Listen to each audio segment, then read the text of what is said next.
我々に従っていただきたい。俺は王家の者として最後まで戦う覚悟がある。命を失っても構わないものだけかかってこい。どうした？この首を取れるものならば取ってみるがよい。 Like every episode of Overlord, there is so much to unpack here. But really where I want to really just kind of start the conversation together here, if you'll allow me, is the conversation between the prince and between 𝐼𝐻𝐻𝐿. Like there was something, I don't know if the word is enigmatic, but there is something so special about that back and forth conversation between the prince and between 𝐼𝐻𝐻𝐿. And I think, you know, at the end of the conversation, the prince says to himself, he's like, you know, maybe I was never fit to be king, right? And those thoughts that entered his head after conversation with 𝐼𝐻𝐻𝐿 led him to the actions where I felt like a moment of respect for a character that I never disliked necessarily, but I never like had like a strong affection to, right?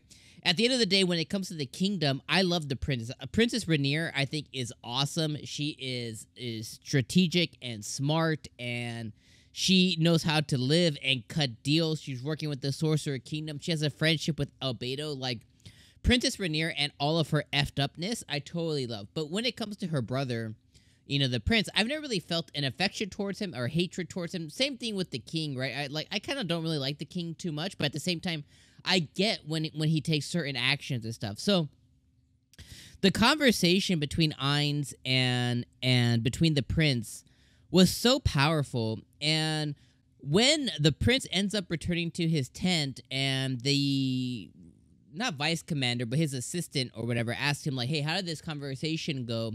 He said something that was, I thought, very powerful, which is, it's rooted in truth, the statement, which is 𝐼𝐻𝐻𝐿 is surprisingly human.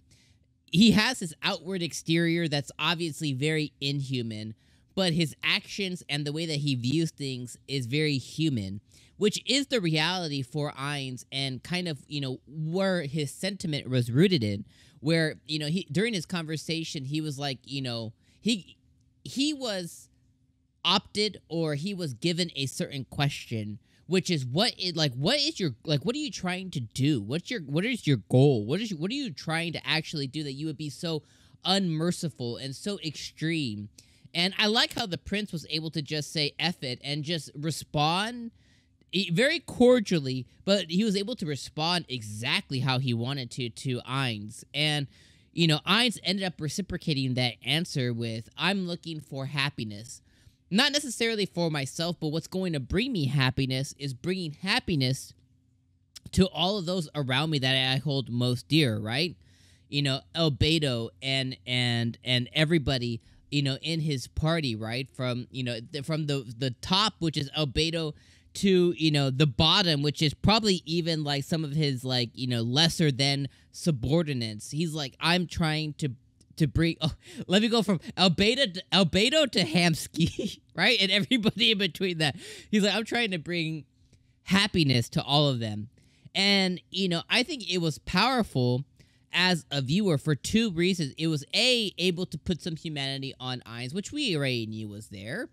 But I think it was even more powerful for him as a character, because I think that he was actually able to put a goal to, he was able to put a objective to what his goal really is, to where if he were to think about it an hour prior to this conversation, you know, he may not have said the same answer without being led there by the prince's conversation. So I am still absorbing all the conversation. I just think it was just so, it was just something, and maybe I'm gushing over it too much. Let me know what, please let me know what you think. But like, I was just so engaged in that conversation, and I am still absorbing like everything that happened during that conversation. That was just such a freaking ass cool moment in Overlord that I really love, is that prince's conversation.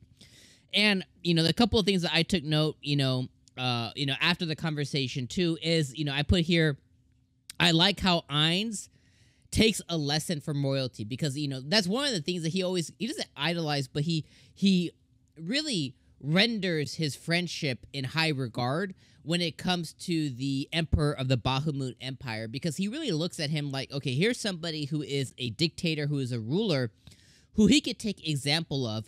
Obviously he can take it to different levels and extreme, but the way the prince conducted himself here, he was like, okay, that is how royalty does it, right? Like, realizing, even at the end, realizing, not begging for his life, not anything. He said something powerful. He's like, the people at the top do have a legit objective and legit responsibility to ensure the happiness of all of their followers, all of their people who live in their land. So I love how he was able to take that away, from this lesson, which then, later on, and I want to be very cautious of time here, when the prince later on, goes to his tent and he has like a little rebellion there, he sees that as an opportunity. He knows for a fact, like, I'm going to die. Period. The end. So he sees this rebellion, as a way to ensure his history, ensure his legacy, and to give one last thing for his people, which is himself. And he could have, let them take him or whatever, but he kind of puts up a fight to ensure, like, this is my legacy.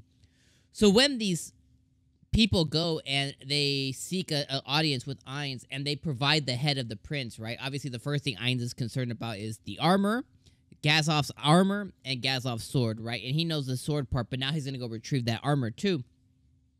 But when he sees the head, he's immediately kind of pissed off about it, because he just connected with the prince on like a really cool level, to where he would have given him a painless death, because he did really connect with him on a little emotional level.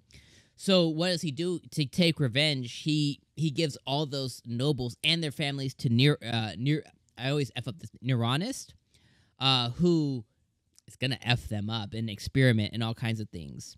Last couple of things that I will touch base on before we end this review here today. And, just to sum up the review, I think this episode was a 10 out of 10. I think this was a masterpiece episode. Like, when you can hold a conference or conversation or like a long-winded event that occurs in an episode of any anime, and it's just so engaging, intriguing, and really gets the juices, like the juices flowing, the hamster wheel going.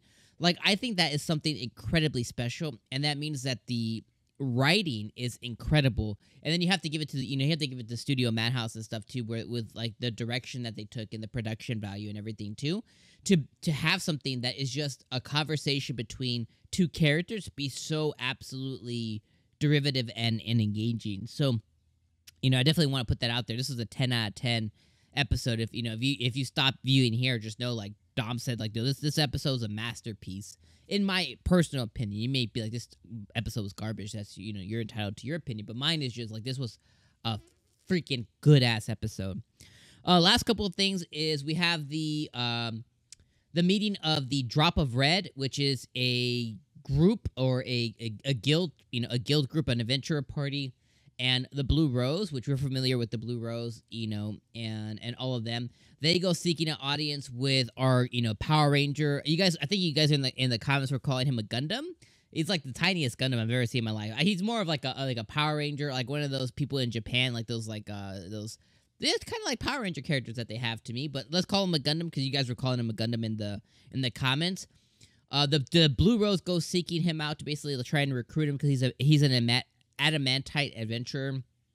There was a portion of the episode to where like 𝐼𝐴𝐻 was freaking out that he might be a player. We know that he's not. I love that when they did find this dude, he was like a womanizer. He was one of the Blue Rose girls, the leader of the Blue Rose. That was her uncle. So I thought that was like, oh, he's an older dude.